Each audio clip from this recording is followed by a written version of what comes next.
I am CS Sunita Gupta.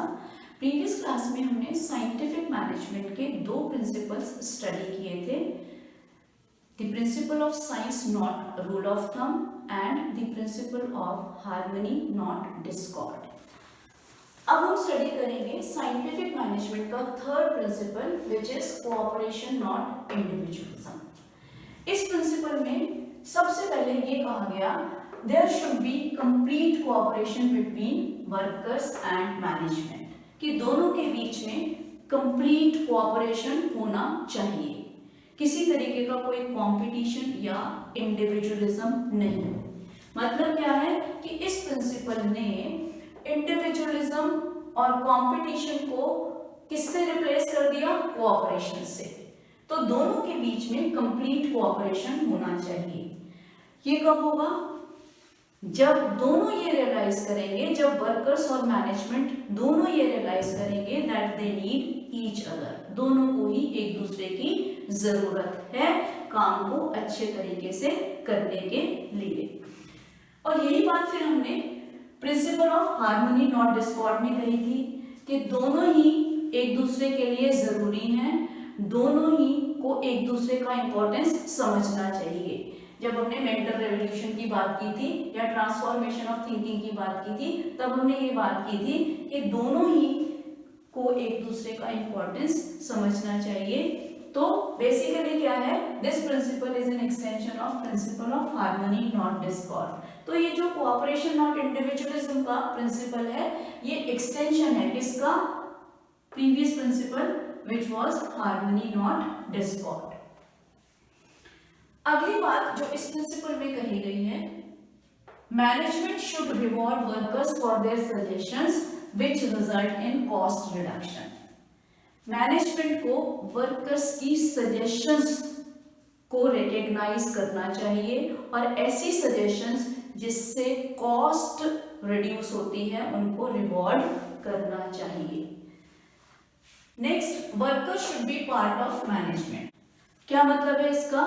That workers should be part of management, कि जब भी कोई आप इंपॉर्टेंट डिसीजंस ले रहे हैं तो वर्कर्स को कॉन्फिडेंस में जरूर लीजिए, उनको उनसे बात जरूर करिए, उनको इन्वॉल्व जरूर करिए। क्यों? क्योंकि डिसीजंस को एग्जीक्यूट वर्कर्स को ही करना है, तो डिसीजन मेकिंग में वर्कर्स को इन्वॉल्व करिए। Next, workers should desist from going on strike and making unreasonable demands. Workers के ऊपर क्या रिस्पॉन्सिबिलिटी डाली कि वर्कर्स को स्ट्राइक्स नहीं करनी चाहिए और मैनेजमेंट को अनरीजनेबल डिमांड्स के लिए प्रेशराइज नहीं करना चाहिए।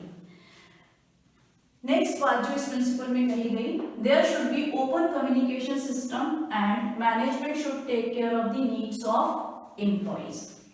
दोनों के बीच में ओपन कम्युनिकेशन सिस्टम होना चाहिए, वर्कर्स और मैनेजमेंट दोनों अपनी बात एक दूसरे से बिना किसी हेजिटेशन के कह सकें। ठीक है?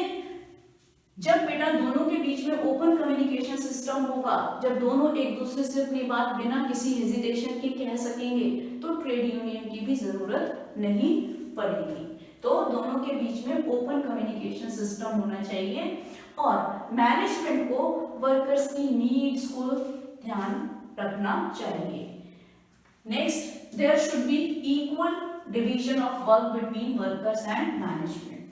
दोनों के बीच में इक्वल डिवीजन ऑफ वर्क होना चाहिए। अब इक्वल डिवीजन ऑफ वर्क का क्या मतलब है? मैनेजमेंट वर्क के लिए प्लानिंग और ऑर्गेनाइजिंग का काम करेगा और मैनेजमेंट की इंस्ट्रक्शंस के अकॉर्डिंग वर्कर्स उसके एग्जीक्यूशन का काम करेंगे। तो मैनेजमेंट डिसाइड करेगा कि मेथड ऑफ वर्क क्या होना चाहिए, या वर्किंग कंडीशंस क्या होनी चाहिए, या standard time for completion of job क्या होना चाहिए। तो बेसिकली प्लानिंग और ऑर्गेनाइजिंग का वर्क किसका होगा? मैनेजमेंट का, और मैनेजमेंट की इंस्ट्रक्शंस के अकॉर्डिंग उस वर्क को एग्जीक्यूट करने की रिस्पॉन्सिबिलिटी वर्कर्स की होगी। तो there should be equal division of work between workers and management.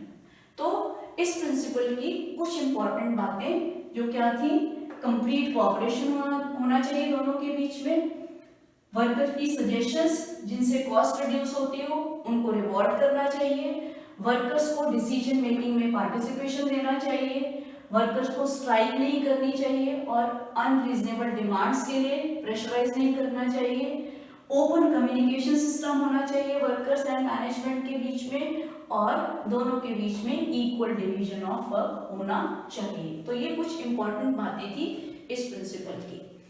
Next principle is development of each and every person to his her greatest efficiency and prosperity. इस principle की सबसे पहली बात, each person should be scientifically selected, कि जब आप select कर रहे हैं तो सिलेक्शन कैसा होना चाहिए, साइंटिफिक होना चाहिए। अब साइंटिफिक सिलेक्शन का क्या मतलब है कि जब भी आप सेलेक्ट करें तो जॉब की रिक्वायरमेंट्स के अकॉर्डिंग सिलेक्शन हो, जॉब की फिजिकल, एजुकेशनल, साइकोलॉजिकल रिक्वायरमेंट पहले से ही फिक्स की जानी चाहिए और इन्हीं जॉब रिक्वायरमेंट्स के अकॉर्डिंग लोगों को सेलेक्ट किया जाना चाहिए। ठीक है, तो साइंटिफिक सिलेक्शन का मतलब जॉब रिक्वायरमेंट के अकॉर्डिंग सेलेक्ट किया जाना चाहिए, मतलब आप मोस्ट सुटेबल पर्सन को जॉब के लिए सेलेक्ट करेंगे as per the job requirement. उसके बाद क्या कहा गया इस प्रिंसिपल में, work assign should suit physical, mental and intellectual capabilities. जब भी आप वर्क असाइन करें तो वर्कर्स की कैपेबिलिटीज को देखिए और उन्हीं कैपेबिलिटीज के अकॉर्डिंग वर्क असाइन करिए।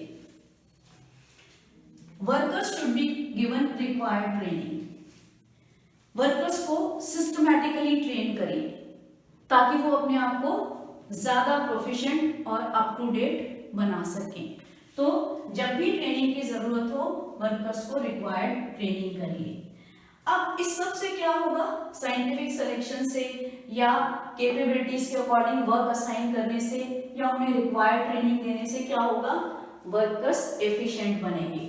ठीक है, और efficient employees would produce more and earn more, ज्यादा प्रोडक्शन करेंगे और ज्यादा अर्न करेंगे और इससे क्या होगा, this will ensure greatest efficiency and prosperity for both company and workers. Company और वर्कर्स दोनों ही एफिशिएंट बनेंगे और प्रॉस्पर करेंगे।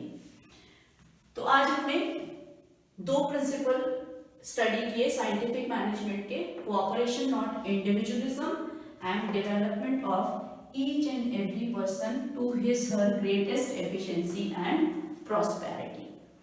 Hope the topic is clear to everyone. Thank you so much.